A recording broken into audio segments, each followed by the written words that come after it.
Hello students, welcome back to Gokul coaching.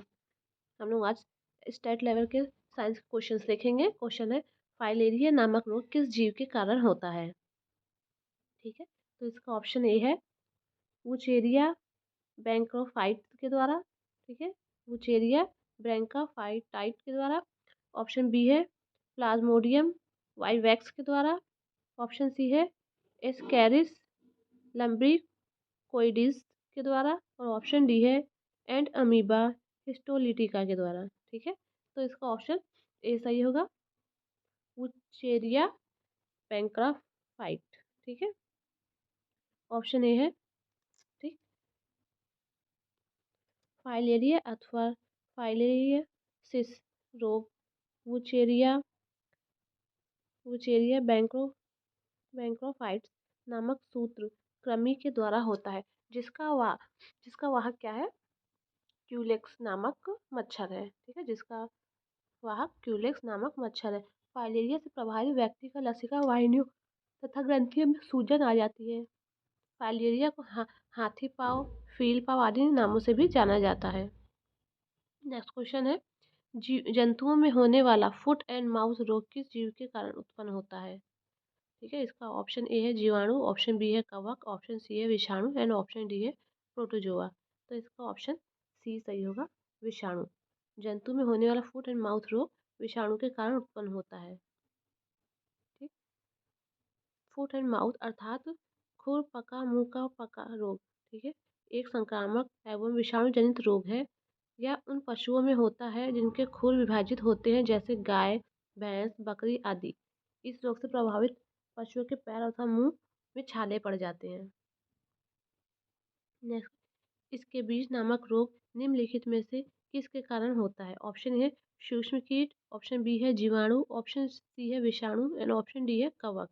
तो इसका option A सही होगा, सूक्ष्म कीट।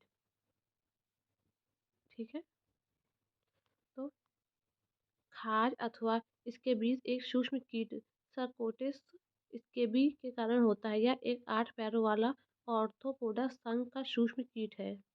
इसका बीज एक संक्रामक रोग है जिसके कारण त्वचा पर चकत्ते पड़ जाते हैं और तेज खुजली होती है।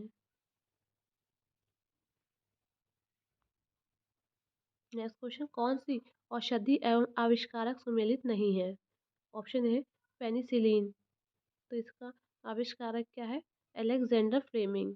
ऑप्शन बी है चेचक का टीका, तो इसका ऑप्शन है एल्बर्ट फ्लेमिंग।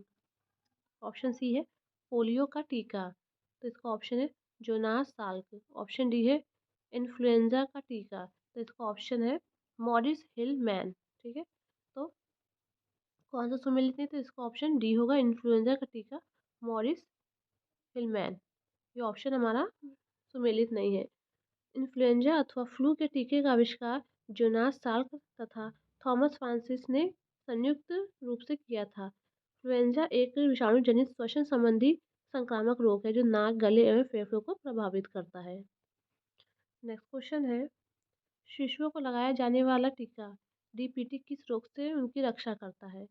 ऑप्शन ए है रोहिणी, ऑप्शन बी है ऑप्शन ए है रोहिणी पीलिया तथा टिटनेस से। ऑप्शन बी है रोहिणी निमोनिया तथा यक्ष्मा टीबी से। ऑप्शन सी है रोहिणी चेचक तथा टिटनेस से। ऑप्शन डी है रोहिणी काली खांसी तथा टिटनेस। तो इसमें ऑप्शन डी सही होगा, ऑप्शन डी सही होगा। ऑप्शन डी हमारा रोहिणी काली खांसी तथा टिटनेस, इन सबसे डीपीटी रक्षा करता है। नेक्स्ट क्वेश्चन है, डीपीटी एक टीकाकरण निम्नलिखित 3 संक्रामक रोगों से रक्षा करता है। रोहिणी, ठीक है, काली खांसी अथवा कुकुर खांसी तथा टिटनेस से। ये तीनों रोग जीवाणु जन्य हैं जिनके कारण विषाणु जीवाणु निम्नलिखित हैं। रोहिणी मतलब डिप्थीरिया, ठीक है, काली खांसी टिटनेस। तो डिप्थीरिया क्या है, कोरिन बैक्टीरियम डिप्थीरी, काली खांसी हीमोफ्लोसिस पर्टुसिस, टिटनेस है कॉलिस्ट्रीडियम टिटेनी। नेक्स्ट क्वेश्चन है, पादप के कायिक अंगों में शामिल नहीं है। ऑप्शन ए जड़, ऑप्शन बी तना, ऑप्शन सी बीज एंड ऑप्शन डी पत्तियां। तो इनमें से कौन सा कायिक अंगों में सम्मिलित नहीं, तो इसका आंसर सी होगा, बीज। बीज हमारा कायिक अंगों से सम्मिलित नहीं होता है। ठीक है, ठीक है, पादप के कायिक अंगों में शामिल नहीं है। ऑप्शन ए है जड़, ऑप्शन बी है तना, ऑप्शन सी है बीज एंड ऑप्शन डी पत्तियां हैं। ठीक है, तो इसका ऑप्शन क्या होगा, बीज होगा। पादप अंगों को मुख्यतः दो भागों में बांटा गया है, पहला है कायिक, दूसरा है प्रजनन अंग। ठीक है, कायिक अंग में क्या होता है, इसके अंदर जड़, तना, पत्तियां शामिल होती हैं, और प्रजनन अंग में क्या होता है कि बीज, फल और पुष्प आदि शामिल रहते हैं। नेक्स्ट क्वेश्चन है, ऐसे पौधे जिनके बीज के चारों ओर आवरण नहीं पाया जाता है। ठीक है, बीज के चारों ओर आवरण नहीं पाया जाता, उसे क्या कहते हैं। तो ऑप्शन ए है आवृत बीजी, ऑप्शन बी है अनावृत बीजी, ऑप्शन सी है जलोद्भिद एंड ऑप्शन डी है अधिपादप। ठीक है, तो इसका ऑप्शन होगा अनावृत बीजी, ऑप्शन बी होगा। ठीक है, अनावृत बीजी में क्या होता है, बीज के चारों ओर आवरण नहीं पाया जाता है।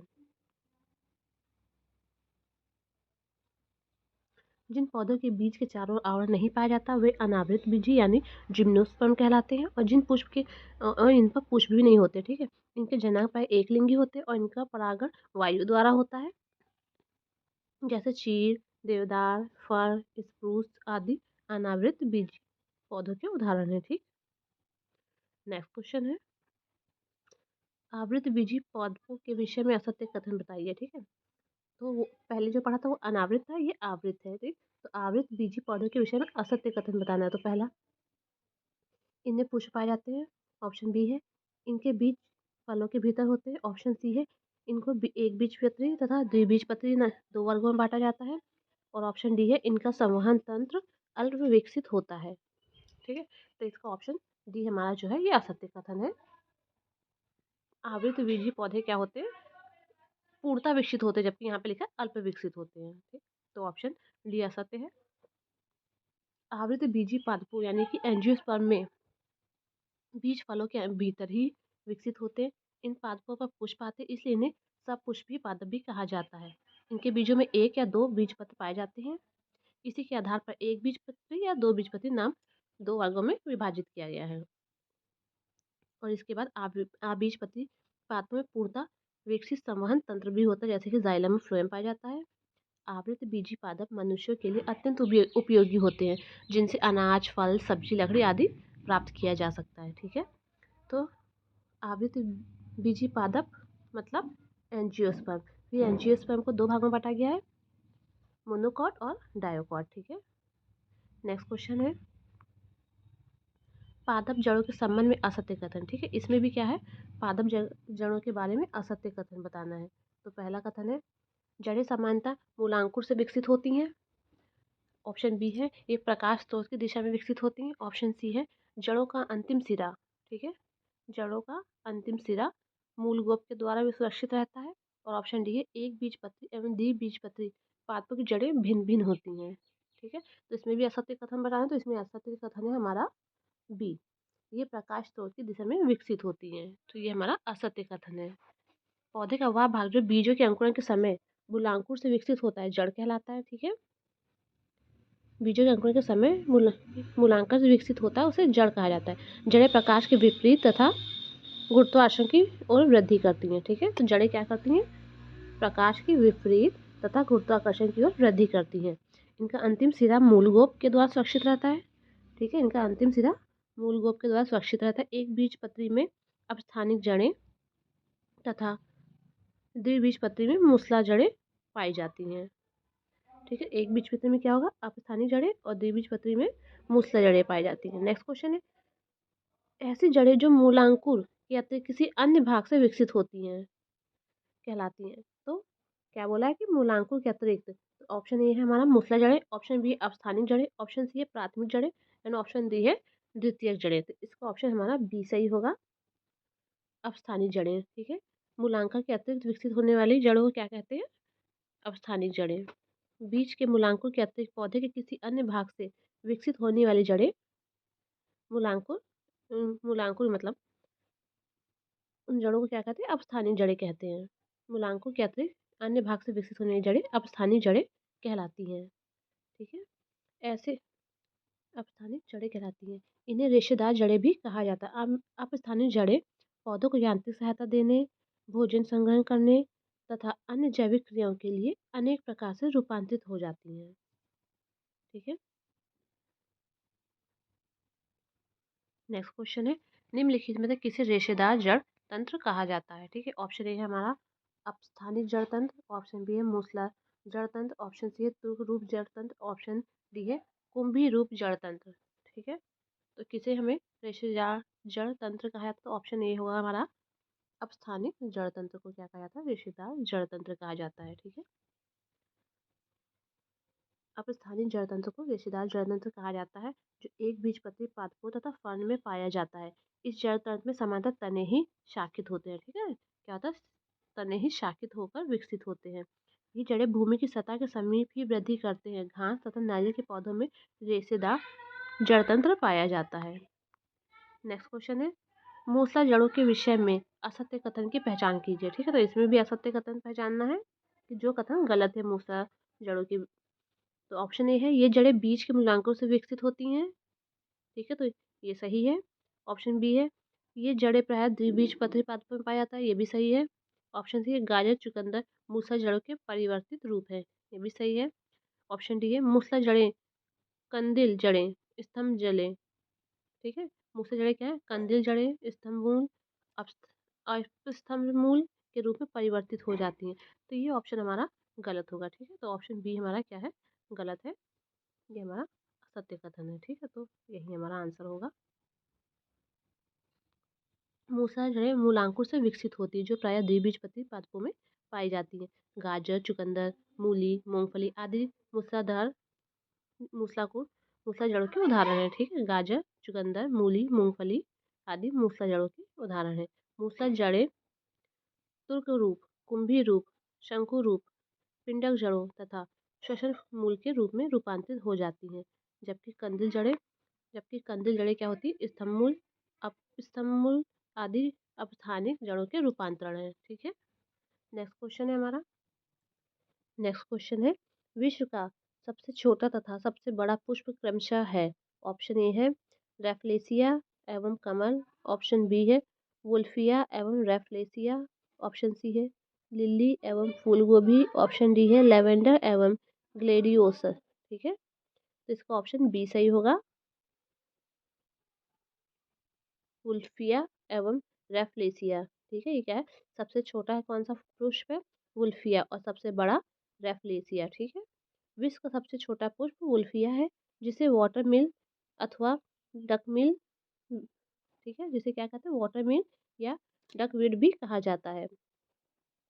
वुल्फिया को क्या कहा जाता है, वाटर मिल या डकवीड भी कहा जाता है। यह एक जलीय पौधा है जो जल पर तैरता रहता है। ठीक है। रफलेसिया अर्नाल्डी, ठीक है, रफलेशिया अर्नाल्डी विश्व का सबसे बड़ा पुष्प है, जिसका भार लगभग 10 केजी यानी 10 किलोग्राम तथा व्यास लगभग 100 सेंटीमीटर होता है। इस पुष्प से सड़े हुए मांस जैसी दुर्गंध आती है। ठीक है। तो रेफ्लेशिया कितना बड़ा होता है, कितना भारी होता है, 10 किलो का। ठीक है। और इसका व्यास 100 सेंटीमीटर होता है। नेक्स्ट क्वेश्चन है, पादपों के तनों से संबंधित सत्य कथन की पहचान कीजिए। ऑप्शन ए है, तनों का विकास प्रांकुर से होता है। ऑप्शन डी है, ये सामान्यतः प्रकाश की ओर तथा भूमि के विपरीत दिशा में विकसित करते हैं।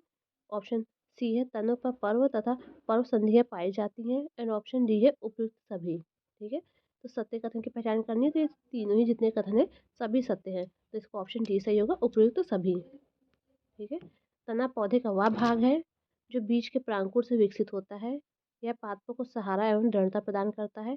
तने का विकास सामान्यतः भूमि के विपरीत तथा प्रकाश की ओर होता है। इस पर पर्व पर्व संधियाँ वर्धी कलिकाएं तथा पुष्प कलिकाएं पाई जाती हैं।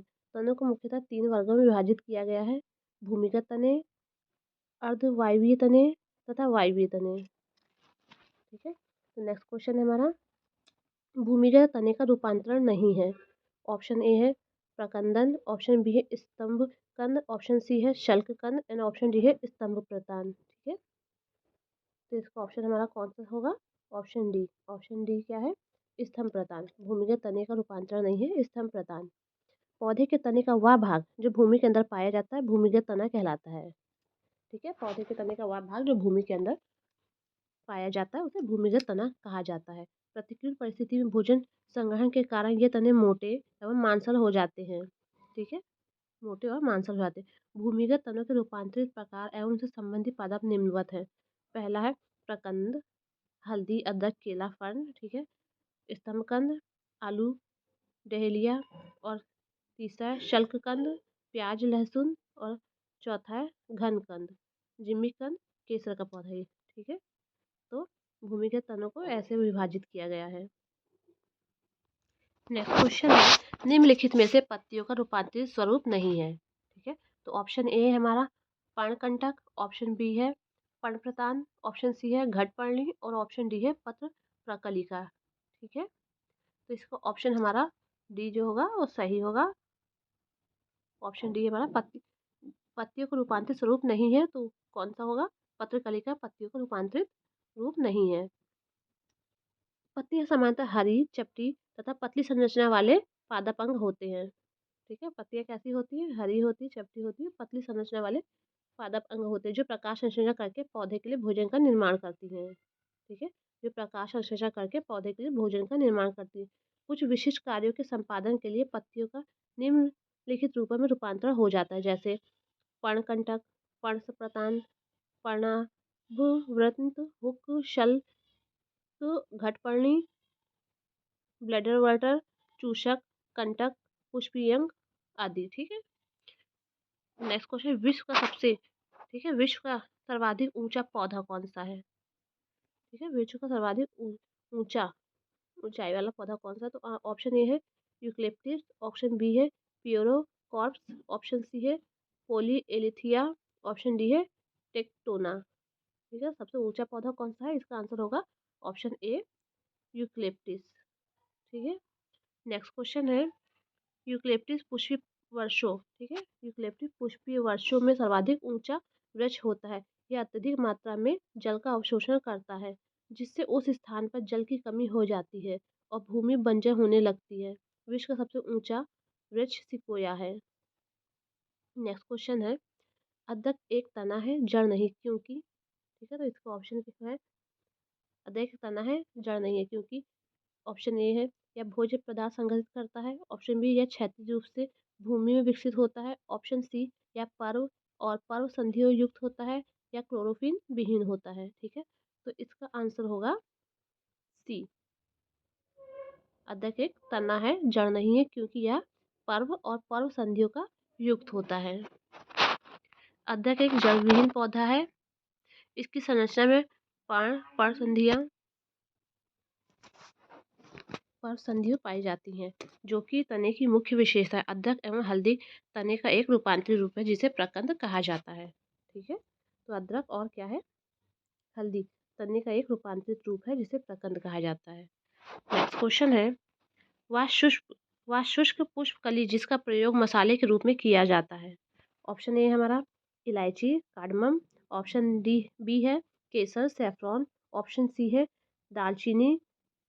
ठीक है, और ऑप्शन डी है लौंग। तो इसका ऑप्शन हमारा कौन सा सही होगा? डी, लौंग क्या है हमारा? शुष्क पुष्पकली है जिसका प्रयोग मसाले के रूप में किया जाता है। लौंग एक सुगंधित पुष्पकली है। ठीक है, लौंग एक सुगंधित पुष्पकली है जिसका प्रयोग मसाले के रूप में किया जाता है। यह एक सदाबहार पौधा है। ठीक है, यह एक सदाबहार पौधा है जिसकी उत्पत्ति मूलतः इंडोनेशिया में हुई थी। भारत, बांग्लादेश, पाकिस्तान, श्रीलंका, इंडोनेशिया आदि देशों में इसका व्यापारिक उत्पादन किया जाता है। नेक्स्ट क्वेश्चन है, घटपर्णी के निम्नलिखित भागों में से कौन सा एक घट में रूपांतरित होता है? ठीक है, तो ऑप्शन ए है तना, ऑप्शन बी है पत्ता, ऑप्शन सी है पर्णवृत्त, और ऑप्शन डी है अनुपर्ण।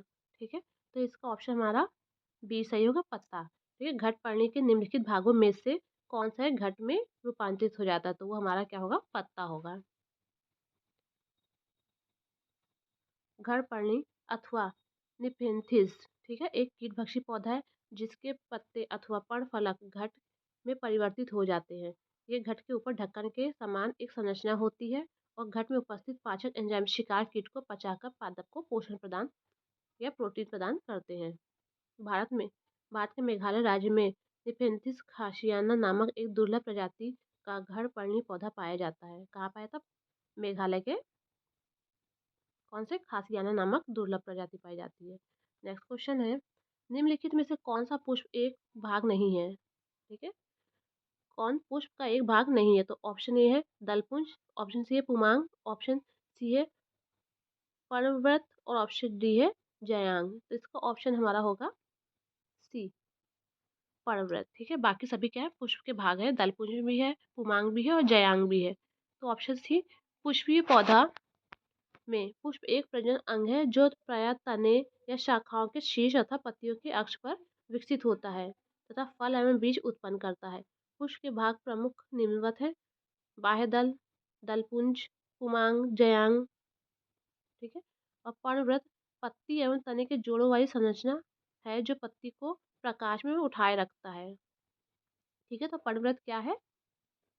एक संरचना है जो पत्ती और तने को जोड़ने वाली संरचना है जो पत्ती और तने को प्रकाश में उठाए रखता है। नेक्स्ट क्वेश्चन है, पारिस्थितिकी वर्गीकरण के अंतर्गत पादपों का एक वर्ग नहीं है। ऑप्शन ए है मरुद्भिद, ऑप्शन टू है ऑप्शन बी है लवणोद्भिद, ऑप्शन सी है जलोद्भिद, ऑप्शन डी है अधिपादप। ठीक है, तो इसका आंसर होगा हमारा डी, अधिपादप। अधिपादप क्या है? पारिस्थितिकी वर्गीकरण के अंतर्गत पादपों का एक वर्ग नहीं है। ठीक है, पारिस्थितिकी वर्गीकरण के अनुसार पादपों को 4 मुख्य वर्गों में विभाजित किया गया है। पहला है जलोद्भिद, मरुद्भिद, मध्योद्भिद और लवणोद्भिद। ठीक है, तो जलोद्भिद में क्या होता है? जलीय पादप, इसमें द्वितीयक वृद्धि नहीं होती है। मरुद्भिद में क्या होता है? शुष्क एवं मरुस्थलीय स्थानों पर उगते हैं। मध्योद्भिद क्या होता है? सामान्य जलवायु में उगते हैं। और लवणोद्भिद लवणीय मृदा या जल में उगते हैं, जैसे मैंग्रोव वन। नेक्स्ट क्वेश्चन है, नर पुष्प तथा मादा पुष्प दोनों को जन्म देने वाले पादप कहलाते हैं। ऑप्शन ए उभयलिंगी, ऑप्शन बी है द्विबीजपत्री, ऑप्शन सी है स्वपरागित और ऑप्शन डी है उभयलिंग श्रयी। ठीक है, तो इसका ऑप्शन होगा और ए ऑप्शन सही होगा उभयलिंगी। ठीक है, तो इसका आंसर होगा उभयलिंगी। नर पुष्प तथा मादा पुष्प दोनों को जन्म देने वाला पादप उभयलिंगी कहलाता है। ठीक है, नेक्स्ट क्वेश्चन है, ऐसे पादप जिनमें पुंकेसर स्त्रीकेसर दोनों एक ही पुष्प में पाए जाते हैं उन्हें क्या कहते हैं? तो इसका आंसर होगा ए उभयलिंगी। ठीक है, दोनों जिसमें पाए जाते हैं उसे क्या कहते हैं? उभयलिंगी कहते हैं। ऐसे पादप जिनमें एक ही पुष्प में पुंकेसर तथा स्त्रीकेसर दोनों उपस्थित होते हैं उन्हें उभयलिंगी पादप कहते हैं। अधिकांश फसलें जैसे गेहूं, दलहन, तिलहन, धान आदि उभयलिंगी होते हैं। निर्माण के आधार पर फलों को किन 2 वर्गों में विभाजित किया जाता है? ठीक है, तो ऑप्शन ए है मीठे एवं खट्टे फल, ऑप्शन बी है सरस एवं शुष्क फल, ऑप्शन सी है सत्य एवं असत्य फल एंड ऑप्शन डी है फल एवं मेवे। तो इसका आंसर होगा हमारा सी, सत्य एवं असत्य फल। ठीक है, निर्माण के अलावा फलों को 2 वर्गों में बांटा जाता है, सत्य एवं असत्य फल। फलों की फलों की निर्माण प्रक्रिया के आधार पर इन्हें 2 वर्गों में विभाजित किया जाता है, सत्य फसल और असत्य फल। ठीक है, सत्य फल और असत्य फल। जिन फलों का निर्माण पुष्प के अंडाशय से होता है वे सत्य फल कहलाते हैं, जैसे आम, नींबू, नारियल आदि क्या है? हमारे सत्य फल है। इसके विपरीत जिन फलों का निर्माण पुष्प के अंदर पुष्प के अन्य अंगों जैसे पुष्पासन, बाह्य दल, दलपुंज आदि द्वारा होता है, असत्य फल कहलाते हैं या कूट फल कहलाते हैं, जैसे सेब, अंजीर, सहतूत आदि। ये सभी क्या है? हमारे असत्य फल हैं। नेक्स्ट क्वेश्चन है, वृक्ष की आयु का निर्धारण कैसे किया जाता है?